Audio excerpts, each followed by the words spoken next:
좋은 만남이 있으면 좋은 변화를 창출할 수 있습니다.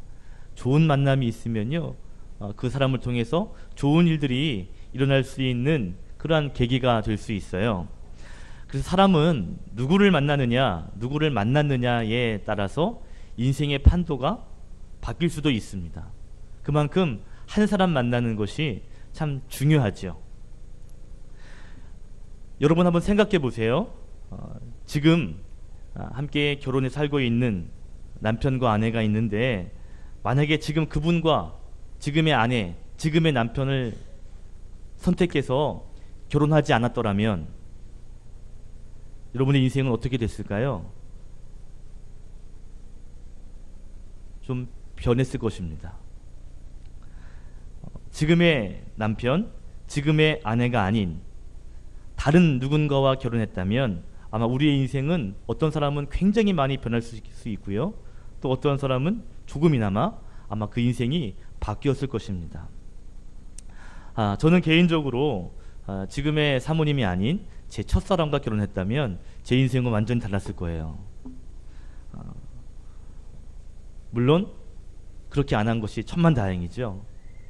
이렇게 말해줘야 돼요. 이렇게 말해줘야. 만남에 대한 중요성에 대한 책이 있는데요. 강아지 똥이라고 하는 책이 있습니다. 이 책은 동화책이에요. 저는 이 책을 30살이 넘어가지고 대학원에서 본 기억이 있거든요. 이 책이 쓰여진 때가 보니까 깜짝 놀랐어요. 1969년에 이 책이 처음 출간됐으니까 이 책의 나이가, 강아지 똥이라는 책의 나이가 40살이 훌쩍 넘었죠. 내용은 이렇습니다. 도린에 흰둥이 강아지가 있는데 그 강아지가 골목 담 밑에다가 똥을 싼 거예요. 그 똥이 있는데 날아가는 새가 그 똥을 보면서 똥이다, 징그러, 더러워, 이렇게 하고 떠나갔습니다. 이 강아지 똥이 너무 서러운 거예요.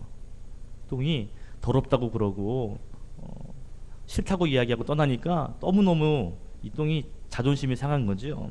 그래서 울게 됩니다. 앙 하고 울어요. 난 더러워, 난 쓸모없어, 이렇게 생각을 했단 말이죠. 그런데 얼마 후에 비가 내렸습니다. 그리고 그 담벼락에 조그만하게 민들레 싹이 피어났어요. 강아지 똥이 그 민들레 싹에게 묻습니다. 너 누구니? 라고 그랬더니 나는 민들레 싹이라고 해. 그래, 넌 뭐하고 있니? 그랬더니 민들레 싹이요, 난 이제 싹을 틔우고 이제 꽃을 피울 거야. 이렇게 꽃을 피우려면 하나님이 비를 주셔야 되고 하나님이 따뜻한 햇빛을 비춰주셔야 돼. 그렇게 이야기했대요. 그렇구나. 강아지 똥이요, 그냥 대답을 했어요. 그랬더니 민들레 싹 이렇게 이야기합니다. 그런데 햇빛과 비 말고 또 한 가지가 필요해. 그게 뭔데? 그랬더니 네가 나의 걸음이 되어줘야 돼, 라고 이야기했습니다. 강아지 똥이요, 정말 내가 필요하니? 내가 더러운데? 아무 쓸모 없는데? 아니야, 네가 꼭 필요해. 그래서 너무 기뻐서 강아지 똥이요, 민들레 싹을 꽉 안아줬대요. 그리고 비가 왔습니다. 강아지 똥이 비에 부서지고요, 땅 속으로 스며들어 갔죠. 그리고 얼마 시간이 지나 화창한 봄이 됐습니다. 민들레 싹은요, 아름다운 꽃을 피우게 되었죠. 이 민들레 꽃은요, 민들레 홀씨와 함께 아름다운 향기, 그리고 민들레 홀씨를 온 사방으로 쫙 퍼뜨리게 되었다라는 것이 이 책의 내용입니다. 한 번쯤 들어본 이 강아지 똥에 대한 이야기, 이의 교훈이 뭐냐면 만남 그리고 변화라는 것이죠.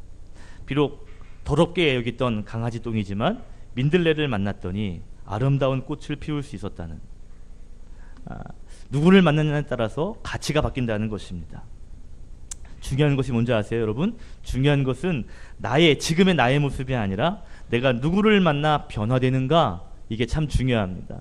나는 굉장히 연약하고 쓸모없는 것 같은데 누구를 만나느냐가 더 중요하다는 거죠. 그러면 가치 있게 바뀔 수 있다라는 것입니다.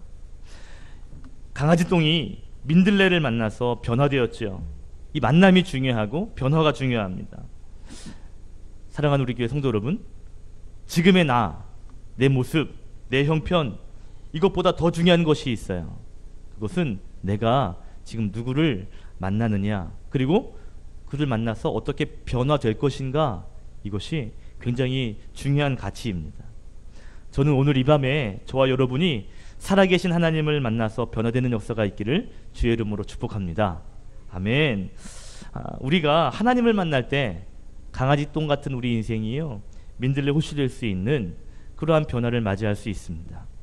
자, 오늘 성경의 이야기가 하갈에 대한 이야기인데요, 오늘 하갈이 하나님이 보내주신 천사를 만나죠. 그리고 하나님의 메시지를 듣습니다. 그리고 그 삶이 바뀌어 갑니다. 13절에 보니까 하갈이 하나님이 보내주신 천사를 만났어요. 그리고 하나님의 메시지를 듣습니다. 그리고 하나님의 이름을 나를 살피시는 하나님이라고 하나님의 이름을 지었습니다. 살피신다라는 말은요, 옛날 성경에는 감찰하신다, 지금으로 표현하면 꼼꼼하게 지켜보신다라는 것입니다. 하갈은 하나님이 나를 꼼꼼하게 지켜보신다라고 고백하고 있다는 것이죠. 하갈이요, 하나님 만난 후에 연약한 자기 자신, 이게 나는 아무것도 아니고 쓸모없는 사람인 것 같은데 하나님이 나를 지켜보고 계셨어, 나를 인도하고 계셨어 라는 걸 고백했다는 거죠. 그러면서 그 셈의 이름, 그것을 보니까 부엘라 헤로이라고 줬어요. 이것은 살아계셔서 나를 지켜보시는 분의 우물이다 라는 뜻입니다. 하나님이 지켜보신다, 하나님이 살아계시고 지금도 지켜보신다 라고 그 우물을 이름을 지었다는 것입니다. 하갈이 하나님을 만나요. 자, 6절에 보니까 하갈이 왜 하나님 만나게 된 그 배경에는 뭐냐면, 6절에 보시면 하갈이 사례 앞에서 도망하였다 라고 성경에 말하고 있죠. 1절부터 6절의 내용을 함께 보시면요, 하갈의 여주인이 사레인데 사레가 자식이 없었어요. 2절에 보니까 사레가 남편 아브라함에게 말합니다. 내 여종 하갈이 있는데 그에게 들어가서 자녀를 얻어라, 자녀를 낳으십시오 라고 남편에게 이야기합니다. 3절에 결국 하갈이 아브라함의 첩이 되었다고 형기 기록하고 있죠. 그리고 4절에는 드디어 임신하게 됩니다. 누가요? 하갈이요. 문제는 뭐냐면, 자기가 임신하고 보니까 주인 사라를요 멸시하는 거예요. 아마도 하갈이 종이었는데 주인도 임신하지 못하고 자기도 임신 못했다가 이제 주인의 아브라함의 자손을 임신했다라고 했을 때 아마 조금 행동 태도가 좀 달라진 것 같아요. 임신했으니까. 그런데 그 태도가 사라 입장에서 보면 주인을 무시하는 것 같고 멸시하는 것처럼 보인 것 같습니다. 아마 임신했다고 인사 똑바로 안 하고요, 일하는 것도 조금 거들먹거리지 않았을까 싶어요. 아무튼 임신 후에 태도가 달라졌거든요. 사라가 그것을 보면서 기분 좋지 않아요. 5절에 보면 사레가 아브라함에게 말하는데, 내가 받은 모욕은 당신이 받아야 옳도다. 그가 이미 임신한 줄을 알고 나를 멸시합니다 라고 이야기합니다. 그러니까 사라 입장에서 보면 이 하갈의 태도가 자기를 무시하는 것이고 자기를 모욕하는 그러한 태도를 취했다는 겁니다. 화가 나죠. 그래서 결국 아브라함에게 이야기하는 거예요. 그러니까 아브라함이 어떻게 해요? 당신 종이었으니까 당신 손에서 알아서 하세요. 6절에 보면 사라가요 하갈을 학대했다라고 말합니다. 이 학대하다라는 단어는요, 사사기에서 쓰일 때 상대방에게 해를 준다라는 뜻으로 해석했고요, 열왕기상에서는 벌을 주다라는 단어로 번역이 되었던 그런 단어입니다. 그러니까 지금 하갈을 향한 사라의 이런 학대는요 굉장히 혹독했음을 우리가 짐작할 수 있어요. 얼마나 이 학대가 심했는지 살 수가 없는 거예요. 그래서 오늘 보니까 홀연단신으로 집을 나가 도망합니다. 여러분 한번 생각을 해보세요. 임신한 여인이 급히 도망을 가요. 아무것도 챙길 수 없이, 변변한 준비 없이 그냥 떠난 것입니다. 종이 주인을 버리고 떠났다, 이건 엄청난 죄거든요. 지금 그것을 마다하고 너무 참을 수가 없어서 도망한 거예요. 회피한 것입니다. 그리고 지금 다행히 가는 길에 샘물을 만나가지고 거기서 쉬고 있는데 그때 하나님이 보내주신 천사를 거기에서 만나게 된 것이죠. 하갈의 모습을 한번 상상해 보시죠. 임신했는데, 종이었던 사람이 임신했어요. 근데 주인이 멸시합니다. 도저히 참을 수가 없어서 지금 집을 떠난 거죠. 도망한 것입니다. 하갈이 이 샘물 곁에 앉아서 어떤 생각을 했을까요? 아마 좌절하지 않았을까요? 앞으로 어떡하지? 막막해 하지 않았을까요? 아무것도 보이지 않는, 또 자기 자신을 굉장히 무익하다라고 여기지 않았을까 싶습니다. 내가 할 수 있는 게 아무것도 없구나, 이런 생각을 했겠죠. 그런데 놀라운 것은요, 하나님이 천사를 보내주십니다. 그리고 하갈을 변화시켜 가고 계시죠. 저는요, 하나님이 천사를 보내셔서 하갈을 만나게 하시고 그리고 하갈을 변화시켜 주시는 그 하나님의 은혜, 그 은혜를 두 가지로 함께 나누려고 하는 것이죠. 자, 첫 번째 변화는 어떤 만남을 통한 변화가 일어나는가 하면 그것은요, 하갈을 소망의 사람으로 변화시킨다라는 것입니다. 하나님께서 하갈을 만나주시고 또 우리를 만나주심으로 인해서 절망 중에 있는 우리들이 소망의 사람이 될 수 있도록 하나님께서 그런 은혜를 베풀어 주신다라는 것입니다. 하나님 우리를 소망의 사람으로 변화되게 하신다. 이것이 첫 번째 나누고 싶은 교훈이에요. 하갈의 환경은요, 정말 절망할 수밖에 없는 그런 환경이었습니다. 임신한 상태에서 주인에게 학대를 받고요, 결국 도망하게 됩니다. 앞으로 그 인생이 어떻게 되어질지 아무것도 알 수 없어요. 이렇게 막막하고 정말 아무것도 보이지 않는 캄캄함, 그 가운데 있는 이때 하나님께서 천사를 통해서 말씀하시는 것이 있어요. 그 말씀 바로 소망의 말씀입니다. 10절에 보니까 하나님께서 말씀하시기를 내 씨를 크게 번성하여 그래서 그 수가 많아 셀 수 없게 하리라. 11절에는 네가 지금 임신하였은즉 아들을 낳을 것이고 그 이름을 이스마엘이라 하라. 이는 여호와께서 내 고통을 들으셨습니다. 12절에 보면 그가 사람 중에 들나귀 같이 되리니 그의 손이 모든 사람을 치겠고 모든 사람의 손이 그를 칠 것이며 그가 모든 형제와 대항해 살리라 라고 말합니다. 아들을 낳을 거래요. 그리고 그 후에는요, 많은 자손을 주어서 셀 수 없을 만큼 그렇게 불어나게 하겠다라고 말씀합니다. 엄청난 세력이 되었어요. 엄청난 자손이 된다는 거야. 지금 이 아브라함 시대는요, 병원도 없잖아요. 지금의 의학이 없잖아요. 아들인지 딸인지 알지 못합니다. 형편으로 보면 낳을 수 있는지 없는지도 알 수 없어요.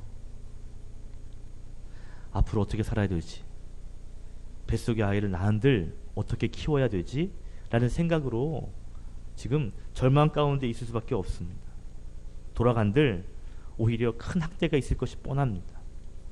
하갈은 이렇게 하지도 저렇게 하지도 못하는 막막함 가운데 있거든요. 절망 가운데 있다고요. 그런데 하나님께서 너의 고통을 아신다 하시며 놀라운 소망의 메시지를 주었습니다. 여러분, 하나님은요, 우리를 절망 가운데 소망의 사람이 되게 하실 수 있는 능력이 있는 줄로 믿습니다.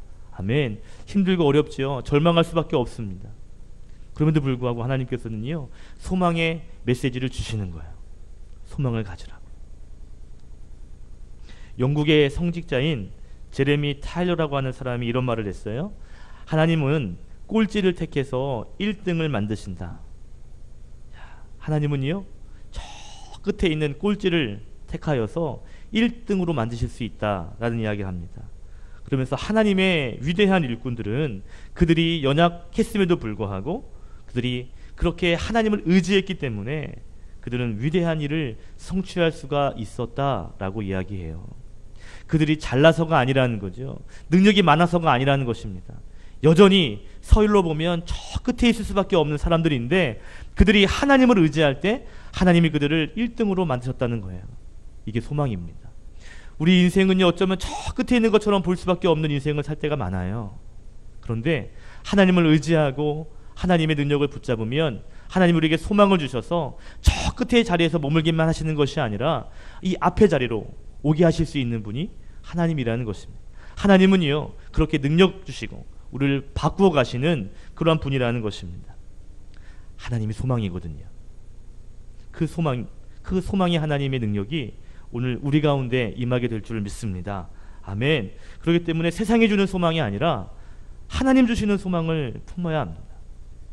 하나님이 나를 통해 이러한 일이 일어날 것이다 라는 그 소망의 메시지를 붙잡아야 된다는 것이죠. 여러분, 소망의 하나님을 오늘도 바라볼 수 있기를 바랍니다. 아멘. 우리가 절망 가운데 있지만 소망 주시는 그 하나님, 그 소망의 메시지를 꼭 붙잡고 나아갈 때 우리의 삶이 바뀔 수 있는 것이죠. 여러분, 소망의 사람 되시기를 축복합니다. 아멘. 제가 처음에 누구를 만나느냐가 참 중요하다 그랬죠. 좋은 사람 한 사람 만나는 게 참 중요해요. 우리가 만나야 될 가장 중요한 사람은 예수님입니다. 날마다 예수님 만나야 돼요. 자, 오늘 하갈이 하나님 만났습니다. 그렇죠? 절망 가운데 소망을 품을 수 있게 됐어요. 그런데 오늘 성경을 잘 보시면 하나님께서 하갈에게 소망의 메시지만 주신 것이 아니에요. 오히려 더 절망스러운 메시지도 주셨습니다. 그게 어떤 메시지인가 하면 바로 9절에 나오는 메시지입니다. 9절은 함께 읽어볼게요. 자, 9절 시작. 여호와의 사자가 그에게 이르되 내 여주인에게로 돌아가서 그 수하에 복종하라. 아멘. 너의 여주인에게로 돌아가라는 것입니다. 그리고 그 여주인에게 복종하라고 말하고 있습니다. 지금 주인에게 돌아가서 그 주인의 말을 잘 들어라, 순종해라 라고 말하고 있다는 것이죠. 여러분, 지금 하갈이 지금 엄청난 핍박 때문에 도망간 거 아니에요? 그죠?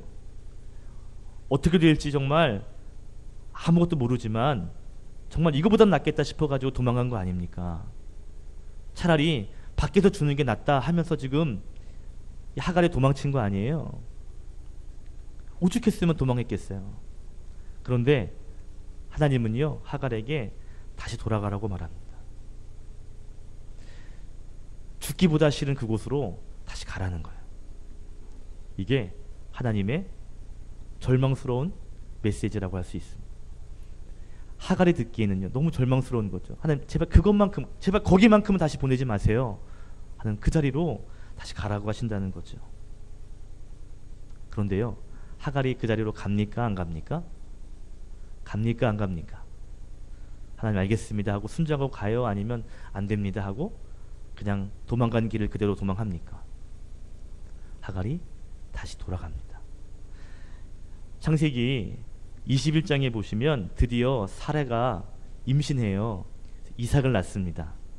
근데 9절에 보시면 사라가 본즉 아브라함의 아들 애굽 여인 하갈의 아들이 이삭을 놀리는지라 그랬습니다. 하갈이 돌아갔다는 거예요? 안 돌아갔다는 거예요? 돌아갔다는 거죠. 나중에는요 하갈의 아들 이스마엘이 하도 이 이삭을 괴롭히니까 결국에는 다시 쫓아버립니다. 그것이 21장의 내용이에요. 자, 하갈이 하나님의 말씀을 듣고 돌아갔다는 것을 우리가 알 수 있죠. 그죠? 자, 제가 두 번째로 나누고 싶은 변화가 있어요. 하나님이 하갈을 만나주시고 그를 변화시켜 주셨는데 어떻게 변화시켜 주시는가 하면 두 번째는요 바로 인내의 사람으로 변화시켜 주셨다라는 것입니다. 말씀드린 것처럼 하갈은요 정말로 이 사라의 학대가 너무 힘들어서 도망간 사람이에요. 종이나 노예가 주인을 떠나 도망했다라는 건 당시에 엄청난 죄입니다. 오히려 주인에게 더 학대를 받을 수 있고 때로는 죽임도 당할 수 있는 그러한 것이 도망갔다가 돌아오는 거예요. 붙잡히는 거예요. 그런데 하나님이 가라 하니까 하갈이 갑니다. 그리고 거기에서 인내합니다. 저는 이것이 놀라운 변화라고 생각해요. 하갈에게 있어서 정말 죽기까지 싫었던 그 자리에 다시 들어가서 인내하는 것입니다. 그 자리는 아픔의 자리고 고난의 자리죠. 견디기 버거운 자리예요. 그런데 다시 그 자리에 들어가서 인내합니다. 참아냅니다. 어떻게 이럴 수 있을까요? 하나님 만났기 때문이에요. 하나님이 가라 하셨고 소망을 주셨기 때문에, 또 비전을 주셨기 때문에 그 일들을 감당할 수 있는 것이죠. 하나님이 견딜 수 있는 능력을 주시기 때문에, 하나님의 함께 하심을 그가 경험했기 때문에 그 어려운 자리로 다시 돌아갈 수 있는 것입니다. 힘들고 어려운 일들이 많이 있죠. 그 가운데 우리가 하나님 만나고 하나님이 주시는 그 인내의 힘을 가지고 그 자리에서 버티고 승리해야 할 줄로 믿습니다. 아멘. 바울도 이런 고백을 해요. 하나님께서 시험 감당할 수 있도록, 그 시험을 감당할 수 있도록 능력을 주셨다라고 이야기합니다. 그것이 고린도전서 10장 13절인데요. 우리 함께 우리 바울의 고백을 같이 고백합시다. 시작. 사람이 감당할 시험 밖에는 너희가 당한 것이 없나니 오직 하나님은 미쁘사 너희가 감당하지 못할 시험 당함을 허락하지 아니하시고 시험 당할 즈음에 또한 피할 길을 내사 너희로 능히 감당하게 하시느니라. 아멘. 마지막에요. 너희로 능히 감당하게 하신다. 누가요? 하나님께서 능히 그렇게 해주신다라고 사도 바울은 고린도 성도들에게 고백하고 있습니다. 힘들고 어려운 일들이 왜 없어요? 내가 가장 싫어하는 그 자리, 내가 가장 힘들어하는 그 자리가 왜 없겠습니까? 각자에게 다 있거든요. 거기에서 내 힘 가지고는 버틸 수 없습니다. 감당할 수 없어요. 그러나 하나님이 주시는 능력, 하나님의 인도하심을 따라 나아갈 때 우리는 그 자리에서 인내할 수 있고 버틸 수 있고 더 나아가서 최후 승리하게 될 줄로 믿습니다. 이것이 하나님이 주시는 능력이에요. 하나님께 만나 변화되는 모습입니다. 세상 옛날에는 할 수 없었는데, 옛날에는 사랑할 수 없었는데, 옛날에는 이해할 수도 없었는데, 옛날에는 용서할 수 없고 함께할 수 없었는데 감당할 수 있는 힘을 주시는 거예요. 이게 하나님이 주시는 변화입니다. 저와 여러분 날마다 주님 만나서 인내할 수 있는 힘, 이 능력이 더 커질 수 있기를 소망합니다. 아멘. 우리가 만난 시험 버거워 보일 때 있습니다. 감당하기 힘든 것처럼 보일 수 있어요. 그러나 오늘 바울의 고백처럼 그때그때마다 피할 길을 예비하시고요, 그때그때마다 감당할 수 있는 능력을 주십니다. 그래서 능히 이길 수 있게 하시는 것이 하나님을 만난 사람들의 변화, 인내의 변화라는 것이죠. 하나님 때문에 인내할 수 있게 될 줄로 믿습니다. 하나님 때문에 우리가 끝내 참아낼 수 있을 줄 믿습니다. 아멘. 말씀 정리할게요. 오늘 하갈이 만난 인생, 어쩌면 소망 없어 보이는 인생이고 절망에 가득한 인생인지 모르겠습니다. 그러나 하나님을 만나고 그 인생은 달라집니다. 어쩌면 우리의 인생이 너무 작은 것처럼 보일 때 있어요. 하갈처럼, 아니 어쩌면 강아지 똥처럼 정말 내가 아무것도 아닌 것처럼 보일 때 있습니다. 절망 가운데 그럴 때 있거든요. 그때마다 하나님 만나셔서 소망의 사람 되시기를 주의 이름으로 축복합니다. 또한 인내의 사람으로 변화되셔서 어떠한 자리에서도 승리하시는, 버텨 견디어 승리하시는 그런 하나님의 사람 되시기를 다시 한번 예수 그리스도의 이름으로 간절히 축원드립니다. 아멘. 기도하겠습니다.